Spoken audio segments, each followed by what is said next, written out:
So I'm not gonna lie, the idea of there being a Bambi 2 I surprisingly found interesting. The reason? I really like the first one. I think it's a unique, important, even groundbreaking film. It's a movie that lets the art tell a lot of the story. It doesn't have to over-explain, it doesn't have to create a bad guy, it's just a little slice of life. The sequel had an interesting premise, at least from my point of view. It takes place literally after Bambi loses his mother. Yeah, spoiler alert. I think most of you know that though. Bambi's father requests that somebody else looks after him because he's going to be too busy, but the owl suggests that maybe he should raise him. Thus, the rest of the film is just watching Bambi grow up with his father, who has never been a parent before. Again, no complicated stories, no bad guys, just a little chunk of this one life. In some respects, it's exactly what I was looking for. It's kinda what I thought I would get, kinda what I was expecting, and it's well done. On the other hand though, it is a sequel being made years later to something that was really unique and always just kinda did its own thing. So the idea of trying to recreate it years later does feel a little off. It's not something you can necessarily blame the film for, it's just kind of what's inevitably gonna happen. The artistry is really good. This movie does everything in its power to recreate the look of the original Bambi, and the feel, and the pacing. And for the most part, it does a really good job. When it has to look like Calming Winter, it looks like Calming Winters. When those extreme colors have to come in with the heavy shadows that are somehow red and blue and so forth, they bring that back too, and it's really effective. The backgrounds are never too crisp either, they're just a little blurred, again like the original film. But seeing how they're using artists and technology years later, you can tell it doesn't quite feel, I don't want to say authentic, but a continuation necessarily.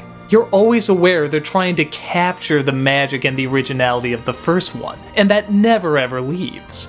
It's kind of like the sequel to 2001. It's not a terrible movie, but the first one was just so incredible and just so amazing that you kinda know you're never gonna recapture it. And that lingers over the entirety of the film.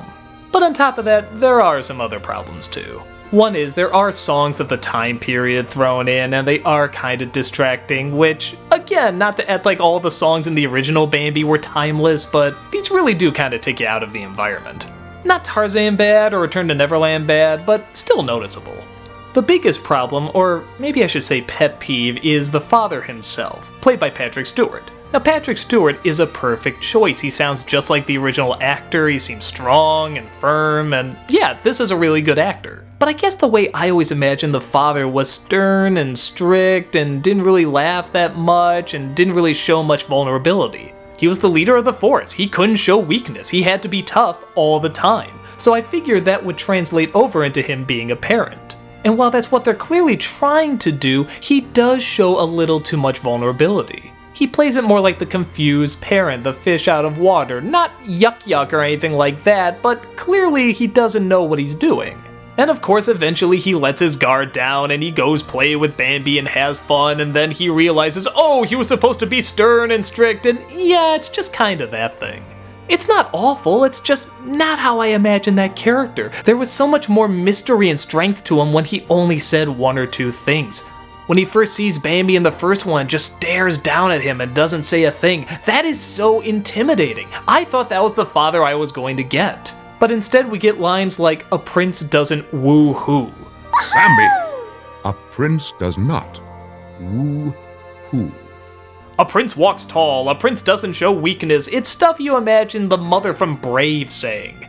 In my opinion, it would have worked a lot better if they show Bambi as a child with his father, and the father is strict and stern and doesn't show much humanity, and then you cut to years later when he's older. Then he confronts the father about why he was so stern and strict and the effect it had on him. That seems like a time that Bambi would talk about it, but when he cracks at his father because he thinks he's being too mean and he's trying so hard to be everything he wants, it just kind of feels formulaic.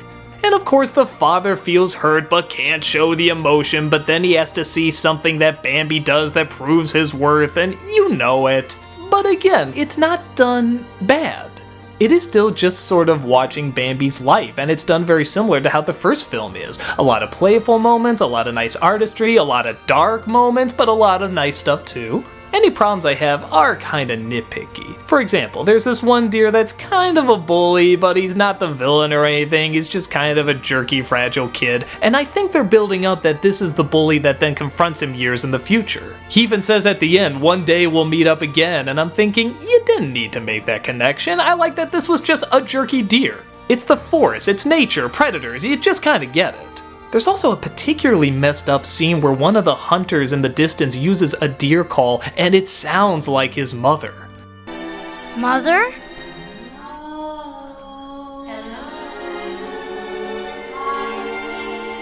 I didn't know whether I really liked this or found it really silly, but it is kinda disturbing and uncomfortable, but in a good way.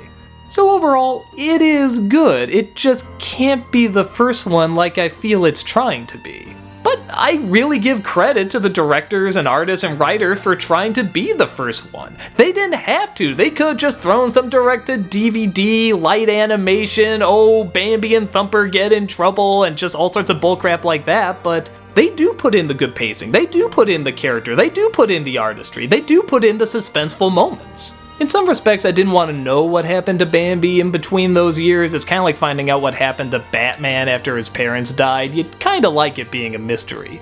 But we got Batman Begins that showed everything that happened, and if it's done well, it's done well. And this is kind of the same thing. If they are going to show what happens, this is not a bad version of it. I'd say if you like the first film and are a little curious to see if this is a good follow-up, you'll get an actually okay flick. You can tell a lot of effort went into trying to capture the voice of the first one, and it doesn't go unappreciated. If you like the first movie and are even the littlest bit curious about how this one is, I think you might actually like it okay. Step out into the meadow and take a look.